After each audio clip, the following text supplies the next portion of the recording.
कभी सोचा है कि जब हम एक कप कॉफ़ी खरीदते हैं तो हम असल में एक कानूनी समझौते में बंध जाते हैं।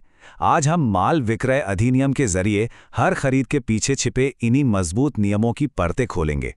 तो चलिए इस गुत्थी को सुलझाते हैं। देखिए, हर लेन देन, चाहे वो छोटी सी कॉफ़ी हो या कोई बड़ी सी कार, कुछ ऐसे नियमों के जाल में बंधा होता है जो खरीदार और बेचने वाले दोनों के हक की हिफाजत करते हैं। और आज हम इन्हीं नियमों को समझने वाले हैं। तो सबसे पहला सवाल, ये विक्रय या सेल आखिर है क्या? सबसे पहले चलिए इसी मूल समझौते को समझते हैं। हमें ये जानना होगा कि कानून की नज़र में विक्रय की संविदा या कॉन्ट्रैक्ट ऑफ सेल का असल मतलब क्या होता है।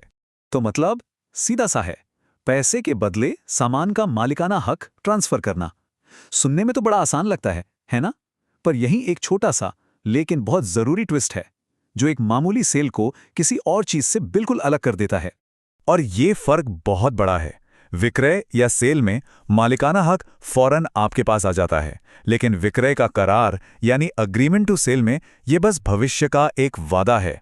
अब ये अंतर इसलिए जरूरी है क्योंकि यही तय करता है कि अगर सामान को कोई नुकसान हो जाए तो जिम्मेदार कौन होगा, खरीदार या फिर बेचने वाला। अच्छा, तो अब बात करते हैं उन शर्तों की जो कहीं लिखी नहीं होती।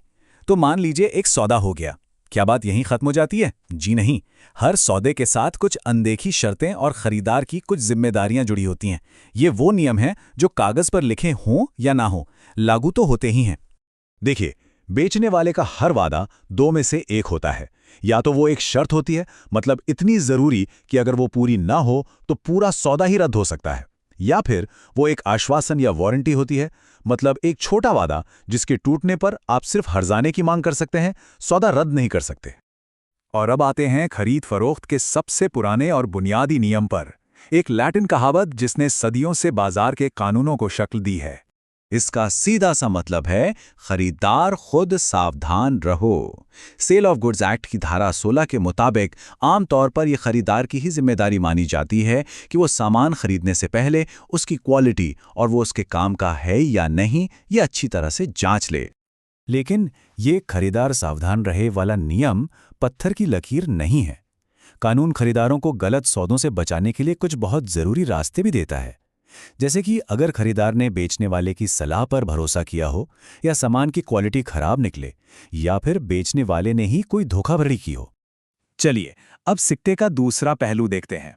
मान लीजिए सामान तो बिक गया लेकिन पैसे नहीं आए, तब क्या? ऐसे में कानून उस विक्रेता को कुछ बहुत मजबूत अधिकार देता है जिसके पैसे बकाया हों।